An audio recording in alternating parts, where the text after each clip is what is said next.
తల్లి బిడ్డ వేరు కాదు. ఆ డిఎన్ఏ స్ట్రక్చర్‌లో ఈ ఈ యొక్క తల్లి, తండ్రి యొక్క డిఎన్ఏ అది ఎలా ఉంటుందో, అలానే మనకు కూడా ఆత్మ అనేది ఉంటుంది. సూత్రాత్మ అని చెప్పాను కదా! అలానే దండనాథ, మంత్రిని, వారాహి ఇవన్నీ ఒకే శక్తికి పేర్లైనా వాళ్ళు చేసే పనులను బట్టి, ఆ లలిత అమ్మవారు ఇచ్చిన ఆజ్ఞని బట్టి వాళ్ళు ఈ సృష్టికి శక్తిని ఇస్తున్నారు. ధర్మముల్ని, ఈ సైన్యాన్ని అధ్యక్షులయ్యారు. దండనాథ అంటే సైన్యాధ్యక్షురాలనమాట ఆ అమ్మవారు. మరి దేవి భాగవతం చదవండి. ఎంత అందంగా ఉంటుంది. ఆయన పేరు మహానుభావుడు. చెప్పడంలో తప్పు లేదమ్మా. గొప్పవాళ్ళు. అమ్మవారి ఆజ్ఞ ఉంది. అనుగ్రహించబడ్డాడు. చాలా బాగా రాశారమ్మా. ఆయన పేరు రామ్ బ్రహ్మం. బేతవోలు రామ్ బ్రహ్మం రాసిన దేవి భాగవతం. ఎప్పుడైనా ఎప్పుడైనా చక్కగా నవరాత్రుల్లో చదువుకోండి. పోనీ ఏ గుళ్ళో వెళ్ళే మీకు సమయం లేనప్పుడు ఒక వ్యాసపీఠం పెట్టుకొని కూర్చొని చక్కగా దేవి భాగవతం చదువుకుంటూ కూర్చొని సాయంత్రం 6-9 వరకు. ఇంత తినేసి ప్రసాదం తినేసి పడుకోండి. పొద్దున చదవండి స్నానం చేసుకొని. అట్లా అన్నమాట. అందులో ఎన్నో రహస్యాలు ఆయన చెప్పడం జరిగింది. కరెక్ట్. లేదా అమ్మవారు ఆజ్ఞ ఇవ్వదు. హ్మ్. అట్లా ఇప్పుడు గూడా ఇప్పుడు నేను చెప్తున్నవన్నీ గూడా ప్రవచనాలు. అమ్మవారు ఈ దండనాథ అమ్మవారి చేతిలో ఉంటుంది. ఏది చెప్పాలో, ఏది చెప్పకూడదో వాళ్ళు నిర్ణయిస్తారు. నేను కాదమ్మా. నా మీద మీరేం పెట్టుకోకండి.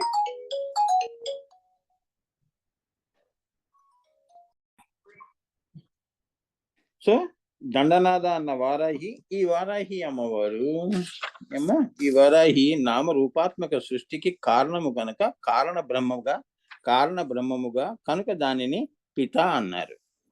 ఈ దండనాథ అన్న అమ్మవారు ఎవరైతే ఉన్నారో వారాహి అమ్మవారు ఈ నామరూపాత్మక సృష్టి ఈ నామరూప సృష్టికి కారణము కనుక కారణ బ్రహ్మము అయింది. అంటే అమ్మవారు ఒకటి అనుకుంటే దానికి కారణముగా ఈ అమ్మవారు బయటికి వచ్చింది. ఆ పని చేయవే అంటుంది. ఆ పని ఆ యొక్క వారాహి అని ఇప్పుడు నీకు అమ్మవారు ఒకటి ఆజ్ఞ ఇచ్చిందనుకో, నువ్వు అమ్మవారు వేరెలా అవుతావు సూత్రాత్మక ప్రకారంగా? అంటే ఈమె చేస్తున్న పనులన్నిటికి కూడా దేవతలే వచ్చి ఆమె నుంచి అంశ దేవతలే వచ్చి పని చేస్తున్నారు. అదనమాట. ఈ దండనాథ సృష్టికి కారణము. కనుక ఆమె ఏమైంది? ఈ వారాహి అమ్మవారు కారణ బ్రహ్మము కనుక దానిని పిత అన్నారు. పిత అన్నారు. ఈ శ్యామల కురుకుళ్ళ స్వరూపముతో ఈ అమ్మవార్లు ఎవరు?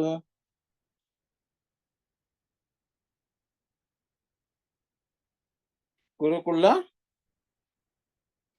శ్యామల స్వరూపముతో వీళ్ళు మాత అయి ఈ దశ అంటే ఏంటంటే దశమహావిద్యలకి తానే కార్య బ్రహ్మ స్వరూపమైన శివశక్తి బిందువు యొక్క ఏకత్వము తానే, ద్వంద్వము తానే, అనేకత తానే అన్న ఆరోపణని తన తేజస్సు యొక్క శక్తి చేత కల్పించింది. సో కల్పన చేయవలెను అన్న చైతన్యము లలితా పరాభట్టారికకి రావటమే కామ. సో ఎప్పుడైతే ఈ సృష్టి గురించి ఈమె ఇంత అయింది కదా దండనాథ ఇవన్నీ అయింది కదా, ఈ అమ్మవారు శివశక్తి బిందువు వరకు కూడా తానే ఈ యొక్క శివశక్తి బిందువు యొక్క ఏకత్వము తానే. అంటే పైన మరి ఏకత్వం కదా, అవునా? మంత్రిని వారాహి ఇవన్నీ పెట్టుకొని ఆమె బిందువులోకి వస్తుంది అని శక్తి తీసుకొని ఆ తల్లి ఏమవుతుంది? నిరీశ్వరము, ఈశ్వరము, కామేశ్వరము దీని వెనక ఈ యొక్క దేవతలు అంటే ఆమె శక్తి. ఇక్కడ అమ్మవార్లను కాదమ్మా, దండనాథ అని కాదు, ఆమె శక్తిగా ఆ పేరు. ఆ శక్తి దండనాథ అనే శక్తితో అమ్మవారు ఈశ్వరము నుంచి నిరీశ్వరము నుంచి ఈశ్వరం అయిందండి. ఎలా చేసిందండి అంత పెద్ద పని అంటే? ఏమోనండి ఆ శక్తి. మనం ఎలా అంటుంటాం? ఆ శక్తికి ఆ పేరనమాట. సో, వారాహి అమ్మవారు ఏంటంటే పిండితార్థం ఏంటంటేనమ్మా లలిత అమ్మవారి నుంచి వచ్చిన ఈ అమ్మవార్లు కొరుకుళ్ళ మాతా, పిత అన్నవి పెట్టుకొని వాళ్ళు శివశక్తిలో వచ్చారు అని. అలా శక్తిగా రావటమే కారణ బ్రహ్మ అంటున్నారు. సో, అనేకత ఏకము, అనేకము అన్నది కూడా తానే అన్న ఆరోపణని తన తేజస్సు యొక్క శక్తి చేత కల్పించింది. కల్పన చేయవలను అన్న చైతన్యము లలితా పరాభట్టారికకు రావటమే కోరిక. అంటే ఈశ్వరుడికి సంకల్పం కలిగితేనే ఇంత ఏమా ఈ కురుకుళ్ళ వీళ్ళంతా అన్నమాట. అంటే ఏంటంటే మీకు అర్థమయ్యేట్టుగా చెప్పాలి అంటే ఇది పరావిద్యమ్మ ఇది. ఇప్పుడు మీ భాషలో చెప్తాను, సాపేక్షంగా చెప్తాను, ట్రై టు అండర్స్టాండ్. ఎందుకంటే చాలా కష్టం ఇది. ఏంటో మరి అమ్మవారు నన్ను పరీక్షిస్తాను. అసలు నాకు అవసరం లేదు, ఒకడికి చెప్పవలసిన అవసరం లేదు. నేను అందులోకి వెళ్ళిపోయేవాడిని. ఏదో ఇక తంటాలు పడి చెప్తున్నాను మరి. ఎందుకంటేనమ్మా, ఇప్పుడు నువ్వున్నావమ్మా, నువ్వు లలితా పరాభట్టారిక అయినప్పుడు నీలో పొద్దున్న లేచినప్పుడు ఎన్నో పనులు నీ మనసులోకి వస్తాయి. అబ్బా! వంట పని చేయాలి అన్నప్పుడు అది మంత్రిని. అబ్బా! ఈ సామాగ్రి కావాలి వారాహి. అక్కడికక్కడే వస్తున్నారక్కడ. ఆ శక్తులు అక్కడికి పుడుతున్నాయి అని చెప్తున్నారు. అర్థమైందా? సింపుల్. అంతేగాని అక్కడ ఈ అమ్మవారు వేరా, మళ్ళీ అవన్నీ డౌట్లు పెట్టుకోకండి. ఇప్పుడు నువ్వు కూడా అంతే గదా! వంటింటికి వెళ్ళాలి అంటే అక్కడ ఏమున్నాయి? అన్నీ అక్కడ ఉన్నాయా? ఏమ్మా! పని. వంటింటి పని వారాహి. ఈ అమ్మవారే మళ్ళీ ఈ లలితా పరాభట్టారికే వారాహి రూపంలో అక్కడికి వెళ్తుందన్నమాట. మళ్ళీ తన సూత్రాత్మ మళ్ళీ అర్థమైందా? అక్కడ ఆ రూపాన్ని అక్కడ ఉంచుతుంది. ఈ సృష్టి ఉన్నంత వరకు నువ్వు ఈ అంశ నలుగురు వస్తూ ఉంటారు, పోతుంటారు, వంటలు చేస్తూ కూర్చొని. అట్లా అన్నమాట అర్థం చేసుకోండి. అంతేగాని అక్కడ రూపాలు, మనలా మనుషులున్నారు అటువంటివేం పెట్టుకోకండి. ఉట్టి తత్వము అన్నారు. పరతత్వం అంటే తత్వంగానే అర్థం చేసుకోండి. అంతేగాని దాని మీద లాజిక్‌లు పెట్టకూడదు. ఏమ్మా! ఇవన్నీ అనుభూతులమ్మా. అనుభూతులు నేనెక్కడ చెప్పగలుగుతాను? చాలా కష్టం. ఎవడు చెప్పలేడు భూమి మీద. అయినా కూడా ఐయామ్ ట్రైయింగ్. ఇది పుస్తకం చదివితే ఎవరికీ అర్థం కాదు. కానీ నేను ప్రయత్నం చేసి మీకు అర్థమయ్యే రీతిగా చెప్తున్నాను. హ్మ్. కల్పన చేయవలెను అన్న చైతన్యము లలితా పరాభట్టారికకి రావటమే కోరిక. ఏమ్మా! అలా వచ్చిన తర్వాత తన ఆధీనములోనే అన్నిటిని పెట్టుకోవటం కూడా ఈశ్వరి. అంతే కదా! వీడన్నీ ఈమె చేసినా కూడా అన్నిటిని తన ఆధీనంలో పెట్టుకున్నప్పుడు ఆమె ఈశ్వరి అవుతోంది. కాబట్టి లలితా పరమేశ్వరియే మహామాయగా కామేశ్వరి. ఆమె కోరిక పెట్టుకొని ఉన్నది కాబట్టి కామేశ్వరి అయినది. ఏమ్మా! సో, కారణ కార్య లక్షణము చేత ఈశ్వరియే ఈశ్వర, ఈశ్వరి అన్న 2గా అయింది. సృష్టి చేయాలి అన్నప్పుడు 2 వచ్చాయి. ఏమ్మా! అప్పుడు ఆమె ఏమైంది? ఈశ్వర, ఈశ్వరి అయింది. ఇదంతా, ఇదంతా గూడా ఇంతకుముందు చెప్పినట్టు ఈమెయే కారణ బ్రహ్మము కాబట్టి కారణము అన్నప్పుడు వారాహి అన్నాం గదా! శ్యామల అన్నప్పుడు కురుకుళ్ళ స్వరూపంతో ఆమె మాత అయింది కదా! సో, ఇక్కడ కూడా ఈ అమ్మవారు అలా అటువంటివి పెట్టుకుంది గాబట్టి కురుకుళ్ళ వారాహి అనేవి పెట్టుకుంది గాబట్టి ఈమె లలితా పరాభట్టారిక మాయను పెట్టుకొని సృష్టి చేస్తోంది అని. ఈ శక్తి ఇవి పెట్టుకొని అమ్మవారు ఈ వారాహి, కురుకుళ్ళ అనేవి పెట్టుకొని మీకే ఇంత పని ఎలా చేశారండి అంటే, ఏమోనండి ఆ శక్తి అలా వచ్చింది అంటే అదే వారాహి. సో, తన శక్తియే వారాహి అన్నమాట. అంతేగాని అక్కడ ఇంకో దేవతలనేవాళ్ళు లేరు. ఆమె శక్తులకే ఇన్ని పేర్లని. ఏమ్మా! 1000 నామాలు ఎవరికమ్మా అంటే 1000 దేవతలున్నారా అక్కడ? కాదు గదా! అమ్మవారేనండి శ్రీమాత అయిపోయింది. శ్రీ మహారాజ్ఞి ఎందుకన్నారు? అదేంటి ఇంతకుముందు శ్రీమాత అని ఇప్పుడు మహారాజ్ఞి అంటున్నారంటే ఇక లాజిక్ వద్దక్కడ.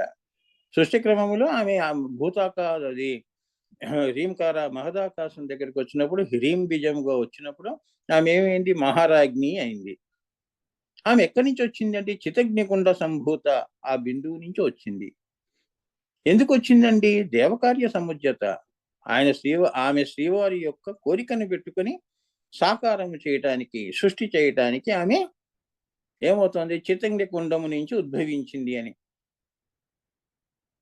అదే దేవకార్యము. దేవ అంటే ఎవరు? ఆహ్, ఆ అమ్మవారి యొక్క శ్రీవారే. శివుడే. ఆ సదాశివుడే ఆయన కోరికని పెట్టుకొని ఆమె వచ్చినది దేవకార్య సముజ్జత. ఎలా వస్తుంది? ఉజ్జద్భాను సహస్రాభ. ఉదయించే సూర్యుడు ఎలా ఉంటాడు? ఎర్రగా కోరిక పెట్టుకొని. ఎరుపు వంటి అంతే కదమ్మా! బిడ్డ పుట్టిన తర్వాత, సృష్టి పుట్టిన తర్వాత సూర్యుడు పొద్దున్నే ఎర్రగా ఎలా ఉంటాడు? బిడ్డ పుట్టినా కూడా రక్తంతో తడిసి ఉంటాడు కదమ్మా. అలా ఉజ్జద్భాను సహస్రావ చతుర్బాహు సమన్విత, అది అమ్మవారు. 4 దిక్కులు, చతుర్బాహు అంటే 4 చేతులు వేసుకొని తిరుగుతుందని కాదు, 4 దిక్కులు సృష్టించింది అమ్మవారు. 5వ రూపము పరాగాయత్రి, అది ఎవరికి కనిపించదమ్మా, అది ఇంకా రహస్యం ఏమా. అలా కారణకార్య లక్షణము చేత ఈశ్వరి అన్న 2గా అయినది. అంటే ఈశ్వర ఈశ్వరి అయింది, మాతా పిత అయింది, వారాహి కురుకుళ్ళ అయింది అని అలా అర్థం చేసుకోండి. ఏముంది, ఏదన్నా అదే కదా, మాతా పితలే. వాగర్ధ వ్యవసం పుట్టో వగర్ధ పతిపతి జగతో పితరో వందే పార్వతీ పరమేశ్వర. ఆ పిమ్మట అది స్పందించి 3గా అయింది. ఇంత సైన్యము పైనుంచి ఉల్లలిత దగ్గర నుంచి ఇన్ని పెట్టుకొని ఆమె బిందువు దగ్గరకు వచ్చింది అని, ఇంకా సృష్టి రాలేదు. అప్పుడు అక్కడికి వచ్చినప్పుడు అది స్పందించి అంటే ఏంటంటే స్పందన వచ్చింది. వచ్చినప్పుడు ఏమైంది, అది 3గా అయింది, త్రికోణం అయింది అని, విశ్వయోని అయిందని స్పందించింది. 3 పెట్టుకుంది. ఒకటి సృష్టి ఉండాలి, ఒకటి దాన్ని పోషించేవాడు ఒక విష్ణువు ఉండాలి, అలానే లయం చేసేవాడు ఉండాలి. ఈ యొక్క చట్రము ఇదే అందరికీ కూడా ఏమ్మా, ఈ ధర్మమే పుడుతూ ఉంటాం, పోతూ ఉంటాం, పుడుతూ ఉంటాం, పోతూ ఉంటాం. బ్రహ్మ విష్ణు మహేశ్వరుడు, బ్రహ్మ విష్ణు మహేశ్వరుడు. అలానే పుట్టుట, పెరుగుట, అలానే తలుగుట, ఇదే ఈ సృష్టిలో జరుగుతూ ఉంటుంది. ఈ 3టిని దాటేవాడే ఆ అమ్మ అనుగ్రహంతో దాటుతాడు. జాగ్రత్త స్వప్న సుషుప్తి వరకే మన జీవితాలు. తుర్యంలో నువ్వు వెళ్ళాలి అన్నప్పుడు ఏమ్మా, ఈ 3టిలోనే ఉన్న వస్తువుల్లోనే నువ్వు అడ్జస్ట్ కావాలి నీ జీవితాన్ని. లేదు నాకు సద్గురువు దొరికాడు, అసలైన దశమహా విద్యల్లో ఉన్న రహస్యం అంతా విడమర్చి చెప్పాడు. ఇప్పుడు నాకు దశమహా విద్యలు అమ్మవాళ్ళు కిందకి ఎలా వస్తున్నారు, దండనాథ వారాహి కురుకుళ్ళ అని చెప్పాను కదమ్మా ఇప్పుడే. అక్కడి నుంచి ఇక దశమహా విద్యలు కిందకి దిగుతున్నాయి అన్ని. 10 అవతారాల్లో అమ్మవారు సృష్టి చేసింది అని, నవదుర్గలు అష్టలక్ష్ములు అన్నట్టుగా అన్నమాట. లక్ష్మీ స్వరూపం కదా, మహాలక్ష్మి స్వరూపం లక్ష్మీ స్వరూపంలో రావాలి. లక్ష్మీ స్వరూపం అంటే తన దృశ్యం తన నశ్యం అంటే ఏంటంటే ఏదైతే కనబడుతుందో అది నశించిపోయేది. లక్ష్మీ చంచలము, కదా నీ మనసు కూడా చంచలము, అదే లక్ష్మి. దాన్ని స్థిరం చేసేదే మహాలక్ష్మి. ఎప్పుడు నువ్వు ఆత్మ వైపు చూస్తే నువ్వు అది స్థిర లక్ష్మి అవుతుంది. మాయ వైపు చూస్తే, బయట చూస్తే, బహిర్గతంగా చూస్తే అది స్థిరముగా ఉండదు, చంచలము అంటారు. అందుకే మనసు ఇప్పుడు ఒక భావం నీకుంది, ఎంతసేపు ఉంటుంది, మళ్ళీ ఇంకో ఆలోచన వచ్చేస్తుంది, అదే అస్థిరము. 1 minute నాన్న, కొద్దిగా మంచిగా భావిస్తాం.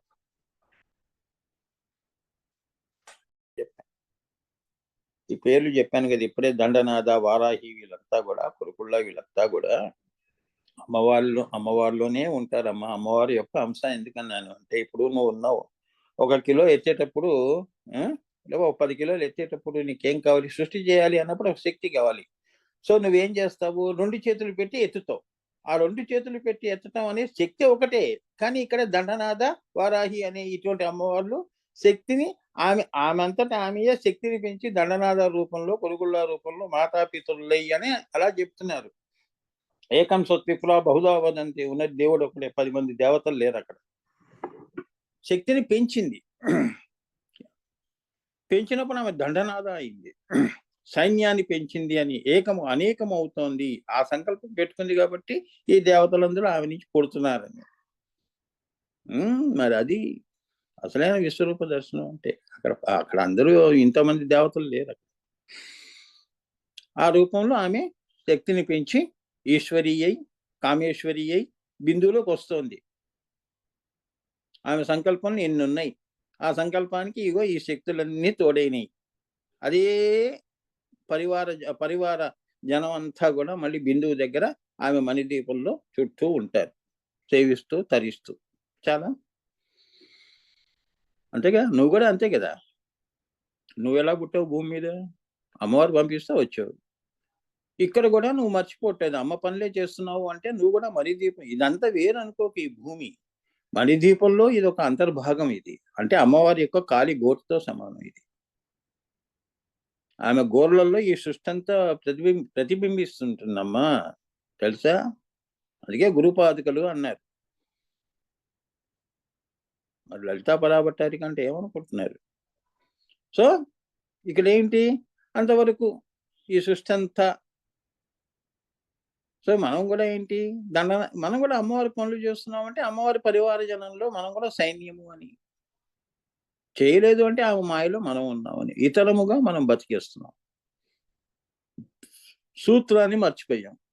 జీవిత గమనం అనేది ఏదైతే ఉంటుందో సూత్రం పెట్టుకొని నేను ఇలా ఉండాలి, అలా ఉండాలి అని నువ్వు అనుకుంటావే దాన్ని అతిక్రమించటం. దానివల్ల మాయలో పడటం. అలా మరుపు. సో ఆమె ఈశ్వరి అన్న 2గా అయినది. ఆ పిమ్మట అది స్పందించి 3గా అయినది. అంటే మహాత్రిపుర సుందరి అయినది అని. త్రిపుర లేకుండా సృష్టి లేదమ్మా. చాలా ఇప్పుడు మనం పుట్టాము, పెరిగాము, ఇంకొకటి అంటూ ఉండాలి కదా. ఎప్పుడు మనం చిరంజీవుల్లో భూమి మీద ఉండలేం కదా. ఇంకోటి రావాలి కదా.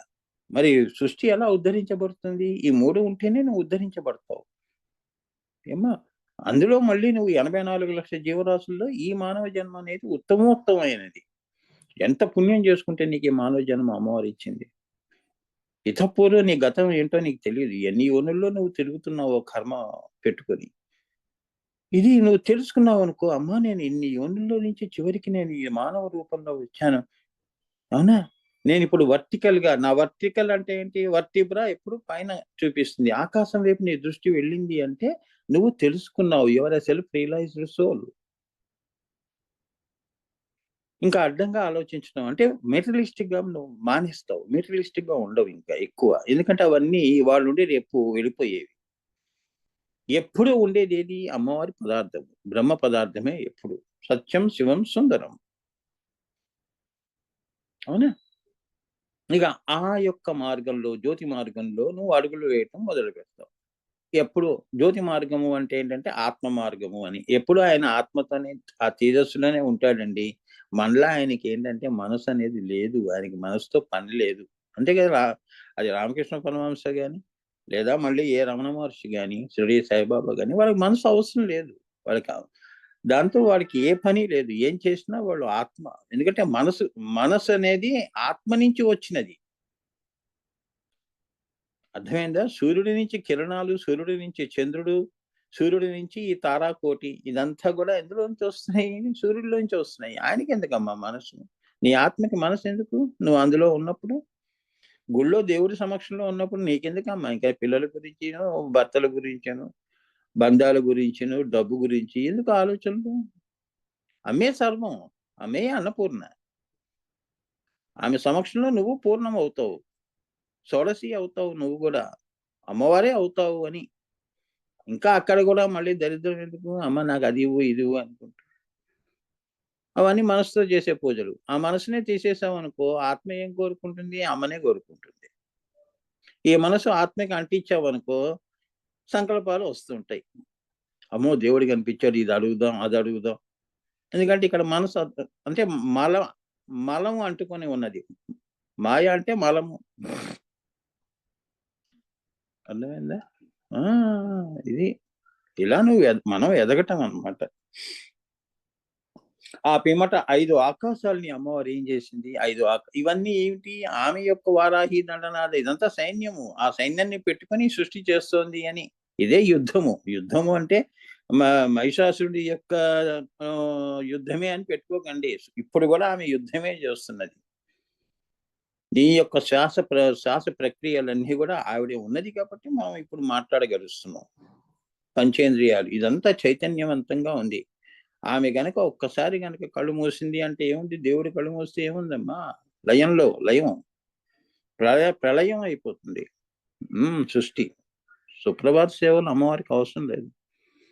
ఆమె జాగ్రత్త, స్వప్న, సుషుప్తి, తుర్యాతీతము పైన ఇవన్నీ కూడా ఆమె నుంచి వస్తున్నాయి.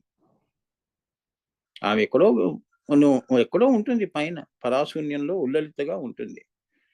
ఆ ఉల్లలిత కిందకి వచ్చినప్పుడు లలిత అవుతుంది. అక్కడి నుంచి మహాత్రిపుర సుందరి, త్రిపుర ఇలా దశ మహావిద్యలు కింద వరకు భూపురాజు రేఖల వరకు 10 దశల్లో ఈ సృష్టి అంతా చేస్తోంది అని ఆమె ఉన్నది. ఈ సైన్యం అంతా అందరికీ పనులు అప్పజెప్పి ఆమె అక్కడ కూర్చొని ఉన్నది. కానీ ఎవరు కూడా ఆమె దృష్టి నుంచి ఎవరు తప్పించుకోలేరు. అంతేగా? ఒకే శరీరం.